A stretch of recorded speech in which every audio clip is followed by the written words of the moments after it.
YouTube, this is BUB'S Comics coming at you with a quick comic haul. We've got all kinds of good stuff today. We'll see how much of it we get through. I've been away for a little while, doing a lot of other things, collecting other things, just been busy. So got a huge stack of books, but we'll try and get through just a few of them up front, and then we'll move on. So how about that? First off, we have... I'll just start off with a slab. How about that? We don't do that too often. So let's make me small and get to the haul. Yo! There we are. All right. So first off, we've got Red Agent number 4. I don't know anything about this book other than what it says up here. So it's the cosplay edition. You got to assume it's Captain America. It says that the cover is by Elias. Oh, man. Chazoudis or Chowdis, probably. Elias Chowdis. We're going to go with that. If I'm wrong, you pronounce it for me in the comments below. So there you go. Red Agent number 4, Zenoscope. It's from 2014. I just saw this cover, man. I had to have it. I absolutely love it. It's so different. I really like what the artist did. It's different than I don't know, like a lot of times you get those kind of J. Scott Campbell legs that go on for days, or they give him that broke back, you know, where it doesn't even make any sense. But I felt like the anatomy on this one was spot on. I liked her little bicep there. I thought it was all pretty cool. So that gets my win for modern cover of the day. So we'll go ahead and enjoy that. Then a completely different switch. We'll go old school golden here. So there's Planet Comics number 56. This is a big book for me. So what happened with this book was that it is difficult. There are certain books on my Planet Comics list that I know that I'm going to have to pay up for. This was on that list. The reason being that it's just, I think it's a Joe Doolin cover, and usually those don't go for as much. But what happened was that I think that this crosses over a couple of genres. So you've got the girls in the tubes all the way across. That's big fun. And you can see that they're in different stages of whatever process this guy's going through. So that's cool. You got the mad scientist type, villain there with all the throw switches. And you can see that they're all pretty much affected except for the girl at the end. And he's about to throw her switch. So all the other switches have been thrown but that one. So I would say that's who, I forget the guy's name, Red Comet or something like that. That's who he's coming to save. So, and I don't think this story actually features in the book. So this is one of those, where the cover doesn't match anything on the interior. That happens every now and then in the Planet Comics run and in other Golden Age sci-fi runs as well. That is a character that had appeared in Planet Comics, but he hadn't appeared for a while by the time this book came out. Very cool. You're going to have to pay up for a book like this because it has so much good girl art, right? Multiple kinds. You have people that are into tubes, actually. That's a thing. People that collect comic books with like science fiction kind of throw switches and all that kind of Frankenstein's laboratory kind of looking stuff. So you get people that collect that. And then, of course, in this run, this book just always goes for high money.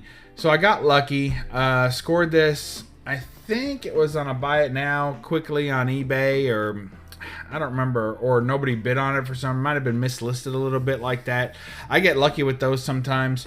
So, but this one I got lucky on. I paid about a third of its value, and then I haven't cleaned it and pressed it yet, but it will come. Before this one gets sent off to be slabbed, it's going to get cleaned and pressed. So very happy to have that one. So this one and Planet Comics number 70, I'm looking up on the wall because that's where it's at, are two books that I definitely thought I was going to have to pay more to get. I'm very happy with that. So there were two off the I'm going to have to pay up list because they're both non-rivet covers, so they don't have the rivets in them. And those aren't near as expensive as the ones with the rivets, the first 23 or 24 issues or so. But there are a few outliers on that. Another one is cover with Medusa on it, a Medusa type character. That's going to be very difficult to get affordably. And there's another one, Lily Renee cover with a spider web and all this very kind of dark, almost horror looking cover. That one's going to cost to get as well. Those are the two left that I can remember that are on the list of books that are going to be higher to get. But hopefully I can score a good deal. So those two are kind of on my radar now. They've bumped up because this one was ahead of them. I like this cover better than both those. So working on that Planet Comics run, we're chugging on through. We got like 36 of them out of the 70 something. So we're moving right along. Next we got a modern book, X-Men Black Mystique #1. So that's cool because it has the number that they have them hold up in the lineup is their first appearance. So that's Miss Marvel, number probably 18, if I'm looking at it right. So it's probably Miss Marvel, number 18, from June of 1978. So I would say that's her first appearance. So pretty cool. Here's a book you may think you've seen before on my channel, and maybe you have because I've got a couple of different versions of it. But here's Supergirl #5 by Michael Turner, and this is the white background version. So very neat. I like those. You guys know I like my doppelganger covers. I picked up a collection of books, mostly that were modern variants. I got rid of all of them in one day. I just fire sold them all. To recuperate what I had in them, and ended up making a little bit of money on them. So this was in that group, but I did save just a few books out of it. So if you wonder what kind of modern variants that I'll save out of a collection, here you go. This is a Guardians of the Galaxy #1, and it's double signed by Greg Horn and Donny Cates. So I like that. It's got the little COA with it. Here is Curse of Carnage Scream #1. The variant, I think it's Art Germ. Like that. Here is Joshua Militant Batgirl #25 that I didn't have. I thought I had it, so I was surprised to find that I did not. And here is X-Men #175 signed by Bob Wycheck. And last but not least, here is Fantastic Four #1. Of course, that's the newer one. So I pick up these blank covers to take to conventions when those ever start back up for sketch variants. You know, to get people to put sketches on them. So I kind of like to do that. We'll mull through a few more of these. Here's some more modern books that I picked up that I had coming in. Here is Star Wars #6. So this is number 13 to 36. This is the 40th anniversary of Empire Strikes Back variant set that I've been picking up. I'm going to probably pause on picking these up. I'm about halfway through, and they're taking up a bunch of space. I want to put them in a binder, but they're just taking up so much space right now. So I'm going to pause on these a little bit. Plus, I've not been going really to any local shops lately, so I'm picking these all up online. So as I remember and as I see them, I'll pick them up. But they're not going to be... I'm not going to... If I miss one, I miss one, and I'll go back and get it. These books are not catching fire at all right now. So if I miss one or two, I should be able to pick them up later for about cover price or maybe even less. Here's number 14. Well, actually, it's Darth Vader #5, but it's 14th in the run. There you go. Here is, I like that, the Emperor's Throne Room. It's pretty cool. Or the meeting room. This is a cool In-Hyuk Lee Darth Vader #5, where it's kind of half Anakin, half Darth Vader. And I really like how he split the lightsaber red and then turns blue. So I like that a lot. We got Hellions #4. Can't remember why I picked that up, but there must have been at least two good reasons. There you go, with the Goblin Queen, I think it is. We got Deja Thoris #8. I've been picking up this Linsner run. I think I'm going to keep picking it up, but I'm making some changes to my collection, and some of these more modern kind of artist runs, they may leave the collection. So we'll see. Here's a set I wish I hadn't bought, but I did. So I kind of gone cold on these. This is the Alex Ross Timeless variant. I don't even know what book that is. I'm just going to call it the Iron Man cover, the Hulk cover. I really don't like how it's half in shadow. I feel like that's cheating. I did like the Storm. I thought that was pretty good. But still, I wish it wasn't all in such shadow. And there's Captain America. Stop me if I've shown these. That's how it feels. Here's Catwoman Magazine. Actually, it's Catwoman number 32. But very cool bombshell cover. I gotta tell you, I like these bombshell books. I think I'm gonna pick up a few more. If I see them for like $2 a piece, I'm gonna start snagging them up. A lot of these books that you'll see now are coming from like Instagram, where I, a couple of different buyers that I buy from, or sellers that I buy from, and they'll just have you create a box, and then you pay them like once a month, and they ship the box to you. So that's what this is. A lot of these books. So I like the bombshell books. So usually I pay $1 or $2. I think the most I pay for most of these books are like $4. Condition varies. But yeah, as you guys know, I don't mind lower grades, and I like cleaning and fixing them up. So here's Wolverine number 73, the 70th anniversary. This is 70 years of Marvel Comics and 35 years when this book came out of Wolverine. One of the cool things about this book, and one of my favorite things about Marvel Comics, the way that they categorize first appearances, is that they put Wolverine's first appearance as a kind of a ghost cover on the back. So it's like whited out. As you can see, there it is, Wolverine's first appearance, Hulk 180.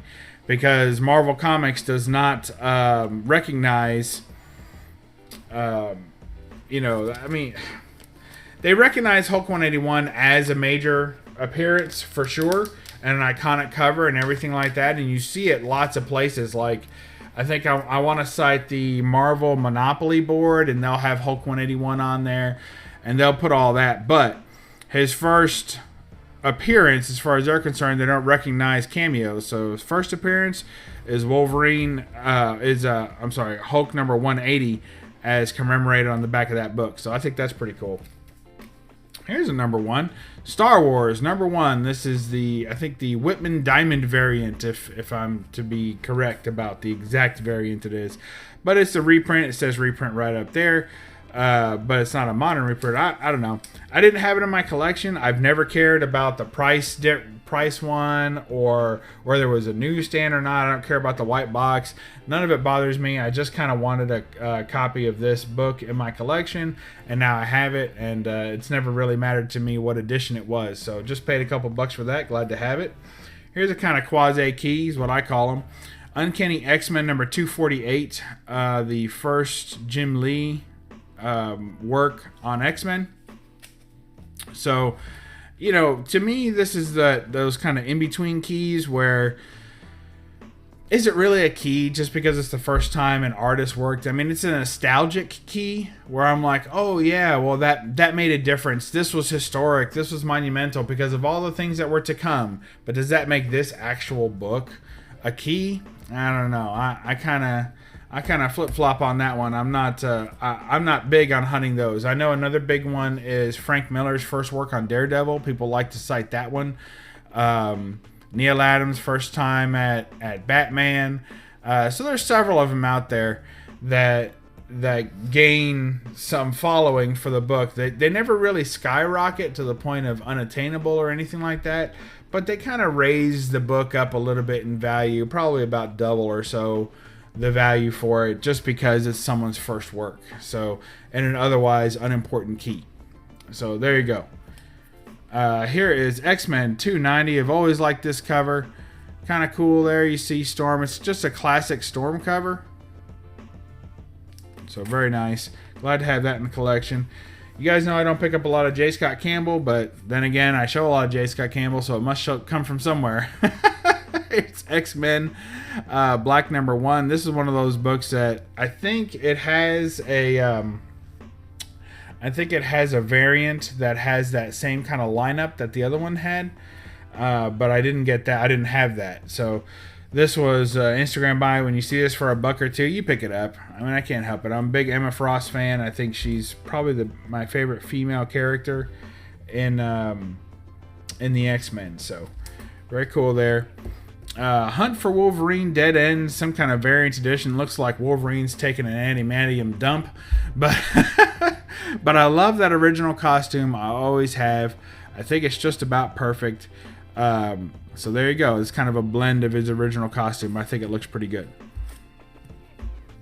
Now, in that group of books that I sold, there was a Lucio Perillo Wolverine X-Men Gambit book that I kind of wish I hadn't sold. It's of all the books I sold a short box of books that I had just picked up that same day, and I sold them that night. And there was only one book in that whole short box. I was like, I wish I could have kept that one. And it's not even a key, but it looked really cool. So I don't have that book, but I went right out and grabbed this one because it was similar. And really, it'll satisfy me. So, Marvel One Shot, X-Men Origins. This is like a $10 book, which surprises me. I don't really know why. I mean, it's a cool cover and everything, but I don't know. So, I'm going to read it and enjoy it. So, we'll see how that goes. But X-Men Origins, I like all the pink. And really, the best pink character, I think, is Gambit. So, and then, last but not least, we've got our first appearance. Here's Wolverine Origins number 10. This book, you can still see it's got some kind of haze to it. It was dirty. I mean, I think a mechanic used to own this book. It had black, what I would have to assume be motor oil and grease and stuff all over it. So it took a long time to clean it, but it was worth it. I only paid a few bucks for it. And for the first appearance of, I call him Dakin, I guess. I don't really know if that's how you pronounce it, but first appearance of Dakin, I thought it was pretty cool. I didn't have it, and it's funny because I had recently sold off most of my Wolverine Origins. I was working on a run. I didn't complete the run because when I got to this book, I was like, yeah, it's more than I want to spend for any one book in that run. I was going through the interiors. I wasn't really enjoying the storyline too much. So I said, you know what? I'll just let those go. And then if this book pops up, I'll grab it because it is a key Wolverine book. And I have pretty much every key Wolverine book, so might as well get this. So that's what happened with that. Well, that's it. That's our haul.